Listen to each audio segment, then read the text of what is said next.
शिक्षक होना ज़्यादा चैलेंजिंग था या अब शिक्षा मंत्री होना ज़्यादा चैलेंजिंग है? जो हमको जिम्मेदारी मिली, यदि हम शिक्षक हैं तो शिक्षक के रूप में अच्छा काम करके दिखाएं। और जो मंत्री पद है ये भी एक जिम्मेदारी का पद है कि हमको एक अच्छा रिजल्ट देना है, अच्छा काम करके देना है। ऐसे क्षेत्र जहाँ पर मूलभूत सुविधाएं अब तक नहीं है, ऐसी जगहों में शिक्षा को पहुँचाना सबसे ज़्यादा चैलेंजिंग है आप सभी के लिए। देखिए, वहाँ शिक्षा भी पहुँचेगी। तो कुल मिलाकर के मैं ये कहता हूँ कि माननीय मुख्यमंत्री जी ने जिस तरह से प्लानिंग किया है, योजना बनाई है बस्तर के साथ छत्तीसगढ़ का बहुत तेजी से चल रहा है और 2 साल में हमारा छत्तीसगढ़ बदल रहा है। कि 2026 तक आपके जितने भी विभाग हैं, उन विभागों में हम क्या कुछ देखने वाले हैं? हमारे प्रदेश को समृद्धशाली राज्य बनाएंगे, विकसित राज्य बनाएंगे और उसी के हिसाब से अभी सरकार जो योजना बना करके पूरे चल रही है।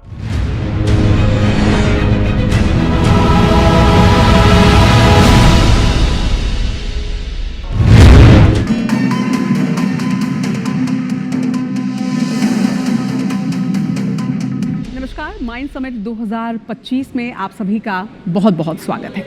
माइंड समिट स्टूडियो एडिशन, ये वही स्टूडियो है जहां से हमने इन 2 सालों में 2 साल की सरकार की हर उपलब्धि को, चुनौती को और हर कार्य को आप सभी के समक्ष पेश किया। और इसीलिए आज इस स्टूडियो एडिशन में हम 2 साल में और क्या कुछ होना है, क्या कुछ हो चुका है और आगे किस तरह का रोड मैप है, इस पर बातचीत करने वाले हैं। बहुत आदर के साथ आज माइंड समिट में मैं स्वागत करती हूँ प्रदेश के उच्च शिक्षा मंत्री और राजस्व मंत्री टंकराम वर्मा जी का। टंकराम वर्मा जी, बहुत स्वागत है आपका IBC 24 मीडिया प्लेक्स में। सबसे पहले तो आपको बहुत शुभकामनाएं। सरकार के 2 साल पूरे हो रहे हैं, निश्चित तौर पर उपलब्धियों से भरा आप इसे मानते हैं, लेकिन 13 दिसंबर की वो तारीख और 2 साल की सरकार, किस तरह से देखते हैं, किस तरह से आंकते हैं छत्तीसगढ़ में भाजपा की सरकार को? देखिए, सबसे पहले तो मैं आपको धन्यवाद देता हूं कि आपने हमारी सरकार के 2 साल पूरे होने पर आपने सुध ली, जानने की कोशिश की। और दूसरे मैं बधाई देता हूं और हृदय से धन्यवाद देता हूं अपने छत्तीसगढ़ के लोगों को जी, जिन्होंने फिर से भारतीय जनता पार्टी को चुना, भारतीय जनता पार्टी की सरकार बनाई। इसके लिए पूरे छत्तीसगढ़ वासियों को मैं हृदय से बधाई और धन्यवाद देता हूं। और ये हमारा जो 2 साल था, ये हमारी सरकार मोदी जी की गारंटी और विष्णुदेव साय जी की सुशासन की सरकार है। हमने मोदी जी के गारंटी को लेकर के लोगों के बीच गया और उनका गारंटी दिया पूरा होने का, और लोगों ने विश्वास किया। और ये बताने में खुशी होता है कि माननीय नरेंद्र मोदी जी की जो गारंटी थी जी, उसको धरातल पर लाने का 100% काम हमारे माननीय विष्णुदेव मुख्यमंत्री जी ने किया। बड़ी बड़ी घोषणाएं की थी, लोगों को असंभव भी लगता था। महतारी वंदन योजना, प्रदेश के सभी महिलाओं को, जो विवाहित महिलाएं हैं उनको महतारी वंदन योजना के तहत प्रति माह 1000 रुपया देना, ये बहुत बड़ी घोषणा थी। आज हमारे प्रदेश में 70 लाख हमारी माताओं को महतारी वंदन योजना मिलता है, ये बहुत बड़ी घोषणा थी। उनके साथ ही यहाँ के किसानों को उनके जीवन स्तर को उठाने के लिए, समृद्धि लाने के लिए उनके जीवन में एक बड़ी घोषणा की थी कि प्रति एकड़ हम 21 कुंटल खरीदेंगे और प्रति कुंटल का हम कीमत देंगे 3100 रुपये। ये अपने आप में बहुत बड़ा था। मैं ये कह सकता हूँ कि हिंदुस्तान में ये छत्तीसगढ़ पहला अपना राज्य है जो इतने किसानों को धान की कीमत दे रही है। और साथ में पिछले समय का जो 2 साल का बोनस रुका हुआ था उनको भी देना था, वो भी दिए। पिछली गवर्नमेंट कांग्रेस की थी, उन्होंने प्रधानमंत्री आवास कहीं बनने नहीं दिया, तो सरकार ने तय किया था कि जब जैसे ही सरकार हमारी आएगी हम 18 लाख, ये बहुत बड़ा होता है संख्या, 18 लाख, चाहे वो महतारी वंदन की बात करें या फिर जिस तरह से आप बात करें अन्नदाताओं की, किसानों की या फिर आवास की, निश्चित तौर पर इन तीनों ही क्षेत्रों में आप लोगों ने बहुत अच्छा काम किया। लेकिन अब जरा आपके क्षेत्र में पहुंचते हैं जी। शिक्षा का क्षेत्र बहुत महत्वपूर्ण हो जाता है क्योंकि यहाँ से नया भविष्य जो है उसे गढ़ा जाता है जी। आपके पास वो पूरा विभाग है, उच्च शिक्षा मंत्री आप हैं। आपको किस तरह की चुनौतियाँ आई इस खास तौर में इस विभाग में, या आप इस क्षेत्र में सबसे बड़ी उपलब्धि किन चीज़ों को मानते हैं शिक्षा के क्षेत्र में खास तौर पर? देखिए, हमारे देश के यशस्वी प्रधानमंत्री नरेंद्र मोदी जी ने शिक्षा में गुणवत्ता और हमारे युवाओं को शिक्षा के साथ रोजगार से जोड़ने के लिए एक नया पाठ्यक्रम NEP राष्ट्रीय शिक्षा नीति 2020 लागू किया। लेकिन यहाँ जो सरकार थी उन्होंने NEP को लागू नहीं किया था जी। हमारी सरकार आते ही 2023 में NEP को लागू किया और उनका क्रियान्वयन किया। 2 सेमेस्टर उन्होंने परीक्षा पास की, 1 साल पूरा हो गया। तो जैसे ही हमने ये विभाग संभाला तो हमने उस पे जो NEP 2020 है उसके अच्छा कैसे क्रियान्वयन हो, लोगों के बीच इनका मैसेज कैसा जाए, तो इसके लिए हमने जगह जगह कार्यशाला आयोजन किया ताकि छात्र भी समझे और अध्यापक भी समझे कि ये NEP 2020 है क्या। पहले उनको जानने कि उनसे हमारे विद्यार्थियों को कितना फ़ायदा। ये नई जो हमारी भारतीय परंपरा, ज्ञान परंपरा, वैदिक परंपरा और ये जो शिक्षा नीति है वो सीधे हमारे युवाओं को शिक्षा के साथ रोजगार से जोड़ता है। स्टार्टअप है, सेमीकंडक्टर है, बहुत सारा चीज़ है कि पढ़ते ही पढ़ते वो अपना रोजगार स्वयं पैदा करें। ये हमारे राष्ट्रीय शिक्षा नीति में प्रमुखता से दिया गया। ये जो आप कह रहे हैं इस पर हम विस्तृत चर्चा भी करेंगे, लेकिन थोड़ा सा मैं आपको पीछे ले चलती हूँ। 13 दिसंबर 2023 जिस दिन आप लोगों ने शपथ लिया था, जब आपको ये विभाग अलॉट हुआ तो आपका फर्स्ट रिएक्शन क्या था? क्योंकि आप शिक्षक भी रहे हैं और फिर आपको शिक्षा मंत्री बनाया गया, उच्च शिक्षा मंत्री आप हैं इस प्रदेश के, तो आप यही विभाग एक्सपेक्ट कर रहे थे? ये कैसी रिएक्शन कैसा था, मैं वो जानना चाहती हूँ। देखिए, ये तो हमारे लिए सौभाग्य की बात थी कि हम जैसे एक सामान्य कार्यकर्ता, गांव के रहने वाले लोग को हमारे पार्टी के प्रदेश और केंद्र नेतृत्व ने और हमारे माननीय मुख्यमंत्री जी ने हमको मंत्रिमंडल में स्थान दिया। ये हमारे लिए बहुत गर्व की बात थी। और कौन सा विभाग हमको देंगे, हम जो भी विभाग देंगे, बस ये था कि हम पूरी ईमानदारी और निष्ठा के साथ हम लगन से पूरा काम करेंगे, जिम्मेदारी को निभाएंगे और अच्छा काम करके देंगे। तो जब विभाग का बंटवारा हुआ तो उस समय मुझको राजस्व आपदा प्रबंधन विभाग और साथ में मुझको खेल एवं युवा कल्याण विभाग मिला था। पहले वो विभाग था। तो अभी जो अगस्त में हमारे 3 नए मंत्री लिए हैं, उस समय थोड़ा सा फेरबदल हुआ। खेल युवा कल्याण विभाग के जगह में मुझको ये हायर एजुकेशन को दिया गया और जब से मिला है हायर एजुकेशन तब से उसमें मैं लगातार काम कर रहा हूँ। और हम कोशिश कर रहे हैं कि हम शिक्षा विभाग में, देखिए शिक्षा जीवन का मूल आधार है, बिल्कुल शिक्षा में गुणवत्ता होना चाहिए। तो इसके लिए हम बहुत काम कर रहे हैं। कुछ समस्याएं हैं हमारे पास, जैसे सहायक प्राध्यापक की कमी, तो उसके लिए भी तो मुझे लगता है कि आप इन परेशानियों को या जो चुनौतियां उनको ज़्यादा बेहतर समझ पाते होंगे, क्योंकि आप शिक्षक रहे भी हैं। जो दर्शक अगर किसी को नहीं पता है तो मैं आपको बता दूं कि टंकराम वर्मा जी ने शिक्षा के क्षेत्र में लगातार काम किया है। वो शिक्षक रहे हैं, किसान परिवार से आते हैं और इसीलिए ज़मीन से उनका जुड़ाव जो है वो नज़र आता है और वो उनकी सहजता में भी आप इस वक्त देख पा रहे होंगे। तो एक छोटा सा सवाल कि शिक्षक होना ज़्यादा चैलेंजिंग था या अब शिक्षा मंत्री होना ज़्यादा चैलेंजिंग है? देखिए, चैलेंजिंग शब्द नहीं है इसके लिए। इसको हम एक मंदिर मान के चले, कर्म मान के चले। मैंने जो हमको जिम्मेदारी मिली, यदि हम शिक्षक हैं तो शिक्षक के रूप में अच्छा काम करके दिखाए। हमने जहाँ भी शिक्षक के रूप में रहे हैं वहाँ हमने अच्छे काम करके दिखाए हैं, आज भी लोग याद करते हैं। और जो मंत्री पद है ये भी एक जिम्मेदारी का पद है कि हमको एक अच्छा रिजल्ट देना है, अच्छा काम करके देना है। तो ये हमारे लिए अच्छा है कि हम चुनौती से जूझते भी रहें, जहाँ पे कमियां हैं उस कमियां के बीच में रह करके काम करें। तो हम इस विभाग में भी अच्छा काम करके हम दिखाएंगे। अभी आप जिक्र कर रहे थे शिक्षा और रोजगार के बीच समन्वय का, क्योंकि मौजूदा जो हालात हैं इसमें आपने भी महसूस किया होगा कि सरकारी नौकरियां कहीं ना कहीं थोड़ी घट रही हैं, प्राइवेट नौकरियों में कंपटीशन बहुत ज़्यादा है। ऐसे में बहुत ज़रूरी हो जाता है कि हम ऐसी शिक्षा दें, उच्च शिक्षा खास तौर पर, कि वो रोजगार बच्चों को ईजिली मिल सके। छत्तीसगढ़ के परिप्रेक्ष्य में आप लोगों का क्या प्लानिंग है इसको लेकर कि रोजगार बच्चों तक पहुँच सके? देखिए, हमने एक कार्यशाला भी आयोजित किया था जी। तो कार्यशाला में बच्चे लोग आए थे तो उसमें पूछे कि कितने ऐसे बच्चे हैं जो पढ़ाई के साथ साथ साइड में कोई वर्क कर रहे हैं और कितनी आमदनी हो रही है। तो उसमें 25 बच्चे खड़े हुए और बड़ा अच्छा लगा सुन करके कि माने 15,000 से लेकर के 25,000 रुपये तक के बच्चे पढ़ाई के साथ साथ अन्य काम कर रहे हैं। कोई पेंटिंग का काम कर रहा है, कोई कला का काम कर रहा है, कोई बुनाई का काम कर रहा है।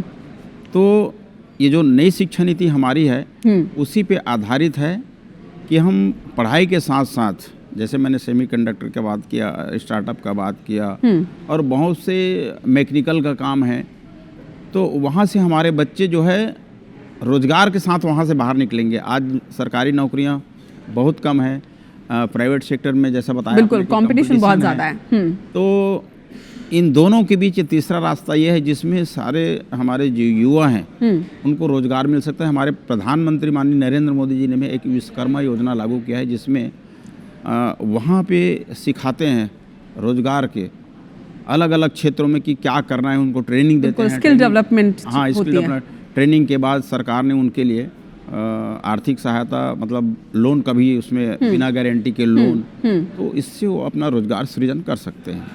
बिल्कुल, निश्चित तौर पर। उच्च शिक्षा की जब बात आती है तो देखिए हाल फिलहाल में अभी जिस तरह से मार्च 2026 का एक टारगेट सेट किया है अमित शाह जी ने कि नक्सलवाद का खात्मा पूरे देश से हो जाएगा, और ऐसे में बस्तर पर पूरे विश्व की निगाहें हैं, देश की तो हैं ही, विश्व की निगाहें हैं बस्तर पर। बीते दिनों में कई बार बस्तर के दौरे पर गई हूँ, बहुत सारी रिपोर्टिंग की है मैंने, सुदूर क्षेत्रों में मैं गई हूँ। तो आपको लगता है कि अभी फिलहाल सुदूर क्षेत्रों में उच्च शिक्षा के क्षेत्र में काफ़ी सारा काम करना भी बस्तर के लिए बाकी है? क्योंकि यहाँ तो हम उच्च शिक्षा पे बात कर रहे हैं, लेकिन सुदूर क्षेत्रों के लिए अभी भी शिक्षा और उच्च शिक्षा दोनों ही काफ़ी चैलेंजिंग है, और काफ़ी सारा काम करना मुझे लगता है अभी और हो सकता है, बहुत सारा स्कोप है। देखिए, बस्तर में नक्सलवाद समाप्ति की ओर है, और इतिहास में हमारे प्रदेश के मुखिया हमारे माननीय विष्णुदेव साय जी का नाम इतिहास में लिखा जाएगा। बिल्कुल। कि उनके नेतृत्व में, उनके मुख्यमंत्रित्व काल में नक्सलवाद का सफाया हुआ। अभी 2 साल में ही अब नक्सलवाद करीब करीब समापन की ओर है। और जब मैं स्पोर्ट्स मिनिस्टर था तो पिछले साल हमने वहाँ पे बस्तर ओलंपिक कराया था। बिल्कुल, आज भी उसका। हाँ, तो उसमें करीब 1,65,000 लोगों ने रजिस्ट्रेशन कराया था, जो अपने आप में रिकॉर्ड था। और इस साल जो बस्तर ओलंपिक हो रहा है उसमें करीब 4 लाख लोग भाग ले रहे हैं। तो वहाँ पे अब कोई खौफ नहीं है नक्सलियों का। जिस गांव में कभी बस नहीं गया था, माननीय मुख्यमंत्री जी ने मुख्यमंत्री बस सेवा प्रारंभ किया है। सुदूरवर्ती गांवों में जहां कभी लोग गए नहीं हैं, उस गांव में बस गए। लोग पहले बार बस को देख रहे हैं कि बस कैसा होता है। लोग पहले बार, कई बार अभी जनपद के उसमें ग्राम पंचायत के चुनाव में वोट डाले हैं। तो ये मुख्यमंत्री जी का इतना लगातार प्रयास, लगातार फोकस बस्तर के लिए, वहाँ शांति भी आ रही है, विकास भी हो रहा है। मैं वही कह रही थी, विकास तो हो रहा है। देखिए, आप जैसे आप बस की चर्चा कर रहे हैं, मैं तो एक ऐसे गांव में गई थी जहां पर 2024 में पहली बार रोशनी आई। मुदवेंडी करके एक गांव है जहां कैंप खुलने के बाद पहली बार 2024 में उन्होंने रोशनी देखी, मतलब लाइट वहां पहली बार आई। तो ऐसे क्षेत्र जहां पर मूलभूत सुविधाएं अब तक नहीं है, जहां लाइट अभी आ रही है, पानी की परेशानी है, उन्हें ट्रांसपोर्ट फैसिलिटी नहीं है, ऐसी जगहों में शिक्षा को पहुंचाना सबसे ज़्यादा चैलेंजिंग है आप सभी के लिए। देखिए, वहाँ शिक्षा भी पहुँचेगी। पहले बंद जो पुराने पाठशाला थे, बिल्कुल, पाठशाला खुल रही है, प्राइमरी का, मिडिल का, हाई स्कूल का, कॉलेज का भी विस्तार होगा। बस्तर समृद्धशाली क्षेत्र होगा, और वहाँ पे पर्यटन की भी बहुत सारी संभावनाएं हैं। आप देखेंगे चित्रकूट है, और अपना तीर्थगढ़ है, बहुत सी जगह हैं।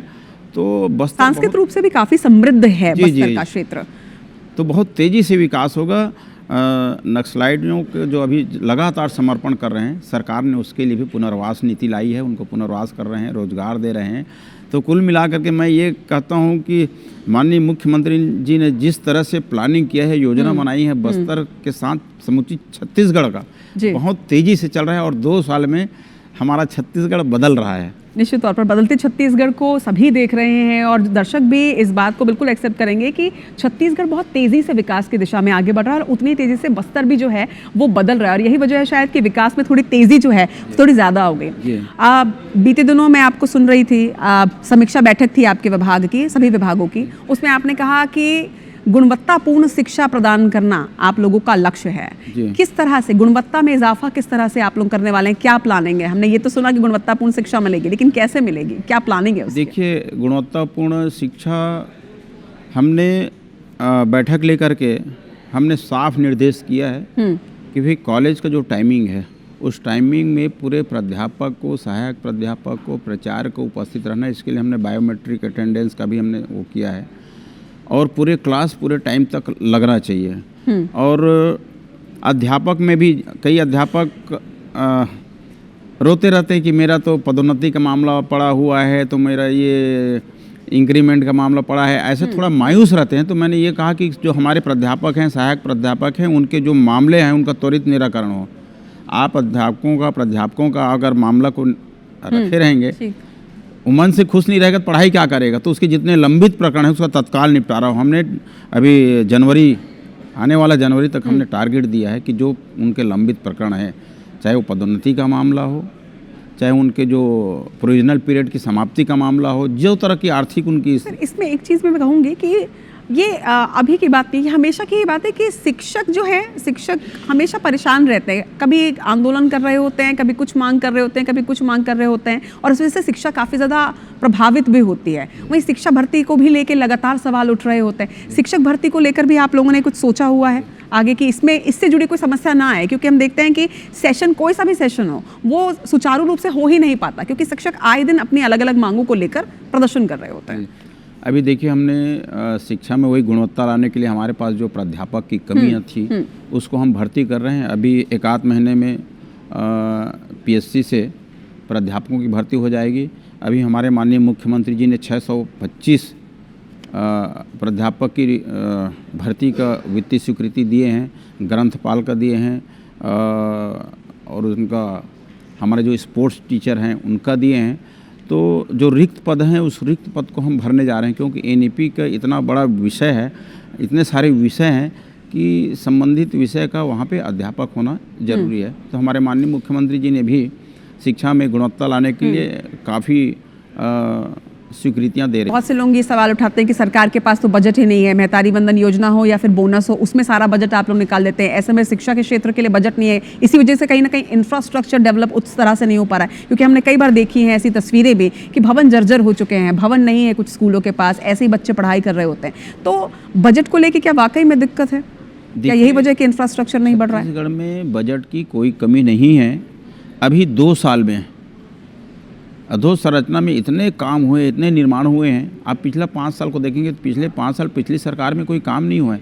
अभी तो जन कल्याणकारी जो योजनाएं हैं वो तो लागू है ही है, उनके साथ ही साथ विकास कार्य कहीं भी प्रभावित नहीं है। हमारे 1 लाख करीब 50,000 हज़ार करोड़ का अपना बजट आता है। उस बजट में सारे विभाग को पर्याप्त पैसा मिल रहा है, निर्माण कार्य, विकास कार्य कहीं भी प्रभावित नहीं हो रहे हैं। और साथ ही जितने प्रकार के हमारे जल कल्याणकारी योजनाएं हैं, चाहे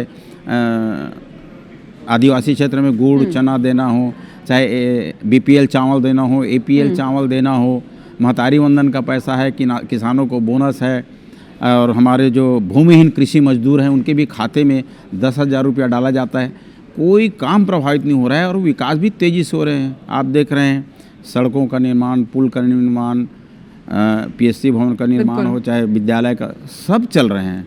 सर ये तो बात हुई बेसिक चीज़ों की, लेकिन अब छत्तीसगढ़ जिस दिशा में आगे बढ़ रहा है, छत्तीसगढ़ को बहुत फास्ट पेस में काम करना पड़ेगा, एक स्टेप आगे और लेना पड़ेगा। क्योंकि अगर हम दूसरे राज्यों की बात करें तो दूसरे राज्य काफ़ी हाईटेक होते जा रहे हैं। ऐसे में छत्तीसगढ़ के युवा भी चाहते हैं कि उनको अपने राज्य में रहते हुए वो आधुनिक पढ़ाई मिल सके। डिजिटल वर्ल्ड अब काफ़ी ज़्यादा बढ़ रहा है, तो इस तरह के हाई टेक्नोलॉजी के साथ में किस तरह से समन्वय बैठाएंगे आप लोग? देखिए, यहाँ पे भी हाई टेक्नोलॉजी और इनका उपयोग यहाँ भी हो रहा है। हमारे बच्चे बहुत आगे जा रहे हैं। मैं अपने ही जैसे राजस्व विभाग की बात करूँ तो देखिए पूरा डिजिटलाइजेशन हो रहा है। अभी हमने एग्रीस्टेक का, जियो रेफरेंसिंग का, रोवर का, माने इतना नयापन आ रहा है। अब किसान जैसे पहले भटकते थे कि ऋण पुस्तिका के लिए, हमने ऋण पुस्तिका भी ऑनलाइन कर दिया। तो बहुत तेज़ी से डिजिटलाइजेशन हो रहा है और लोगों को फ़ायदा मिल रहा है। बहुत ही अच्छा। आपसे बात करके बिल्कुल ऐसा नहीं लग रहा है कि हम किसी मंत्री से बात करें, इतनी सहजता से आप बात करें, और यही वजह है संभवतः कि लोग आप तक पहुंच पाते हैं। ये जो सहजता आपकी है, ये इसके पीछे की वही वजह है कि जो मैंने सबसे शुरुआत में भी कही कि आप किसान परिवार से आते हैं, ज़मीन से बेहद ज़्यादा जुड़ाव आपका है। और हमने आपके कुछ वीडियोस भी देखे जिन वीडियोस में आप बाकायदा भारतीय संस्कृति को बढ़ावा देते हुए नजर आ रहे हैं। आपको लगता है कि भारतीय, क्योंकि मैंने आपका एक वीडियो भी देखा जिसमें आप ये भी कह रहे थे कि भारतीय संस्कृति को भी हम इसमें समावेश करेंगे शिक्षा के क्षेत्र में, उसके लिए किस तरह की प्लानिंग है? और आपको लगता है कि शिक्षक जो हैं वो अगर आपकी तरह हो तो फिर शिक्षक और बच्चों का जो समन्वय होता है बहुत अच्छा हो? देखिए,